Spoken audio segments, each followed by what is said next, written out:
Price Lord. கர்த்தருடைய பரிசுத்த நாமத்துக்கு உண்டாவதாக. செவ்வாய்க்கிழமை காலையிலே உங்களை சந்திப்பதில் மிகுந்த சந்தோஷம்.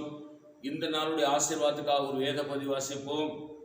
அது அப்போஸ்தலர் நடபடிகள் 1:14. அப்பொழுது பேதுரு 11 கூட நின்று அவர்களை நோக்கி உரத்த சத்தமாய், யூதர்களே, எருசலேமில் வாசமடைகிற ஜனங்களே, நீங்கள் எல்லாரும் அறிந்து கொள்வீர்களாக, என் வார்த்தைகளில் செவி கொடுங்கள். நீங்கள் நினைக்கிறபடி இவர் வெறி கொண்டவர்கள் அல்ல. பொழுது விடியும் முன்னே வேலையாயிற்று. தீர்க்கதரிசி யோவினால் உரைக்கப்பட்டபடி இது நடந்திருக்கிறது. கடைசி நாட்களில் மாம்சமான யாவர் மேலும் என் ஆவி ஊற்றுவேன். அப்பொழுது உங்கள் குமாரர் உங்கள் குமார்த்திகளும் தீர்க்கதரிசி சொல்வார்கள்.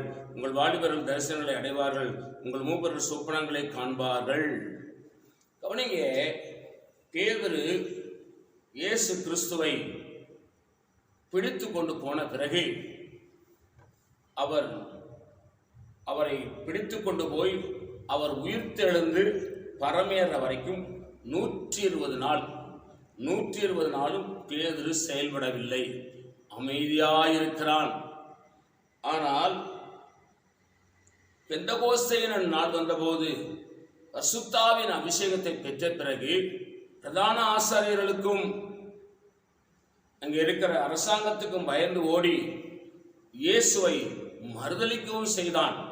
சபிக்கவும் சத்தியமானவும் சொன்னான். சத்தியமாக எனக்கு தெரியாதுன்னு சொன்னான். ஆனால் இயேசு சொன்னது போல சேவர் கூறுக்கு முன்னாகவே அவன் 3 தரம் இயேசுவை மறுதலித்தான். இப்படிலாம் செஞ்சாலும் ஒரு காரியம் அங்கே சம்பவிக்கிறது. என்னவென்று சொன்னால், அவன் அவ்வளவு பின்மாற்றத்துக்குள் போன பொழுதும் பெந்தகோஸ்தே நாள் வந்த பொழுது மேல் வீட்டிலே அவன் பரிசுத்தாவின் அபிஷேகத்தை பெற்ற பிறகு இப்பொழுது தைரியமாய் பேசுகிறான். அப்பொழுது பேதுரு 11 கூட நின்று அவர்களை நோக்கி உரத்த சத்தமாய், யூதர்களே, எருசலேமில் வாசமடைகிறவர்களே, ஜனங்களை எல்லாரும் அறிந்து கொள்வீர்கள், என் வார்த்தை கேளுங்கள். நீங்கள் நினைக்கிறபடி இவர்கள் வெறி கொண்டவர்கள் அல்ல. நீங்க நிறைய பேர் பரிசுத்தாவியில நிரம்பி ஆண்டவரை மகிமைப்படுத்துகிறது, அந்நிய பாஷை பேசுறத பரியாசம் பண்ணுகிறார்கள். இது என்ன பாஷை? தபக்கல பாஷை, அந்த பாஷை, இந்த பாஷை, இது அந்நிய பாஷை கிடையாது என்று தூசிக்கிறார்கள்.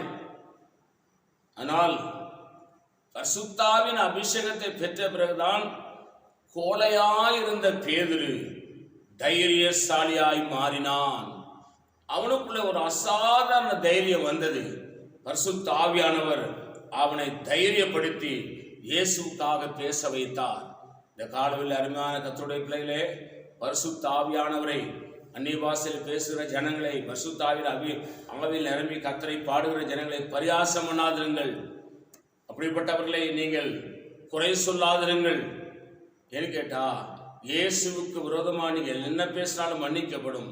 பரிசுத்த ஆவிக்கு விரோதமாக நீங்கள் பேசினால் இம்மையிலும் மன்னிப்பில்லை, மறுமையிலும் மன்னிப்பு இல்லை என்று எழுதப்பட்டிருக்கிறது. கவனமாயிருங்கள், கர்த்தர் வருகிறார். நான் உங்களுக்காக ஜெபிக்கிறேன்.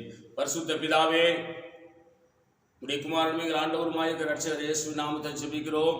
எங்களோடு பேசுகிற நல்ல வார்த்தைகளுக்காக ஸ்தோத்திரம். இந்த வார்த்தையினுடைய எங்களை ஆசீர்வதி இயேசு நாமத்தை வேண்டிக் கொள்கிறோம் பிதாவே, ஆமேன். God plus. கர்த்தர் உங்களை ஆசீர்வதிப்பாராக.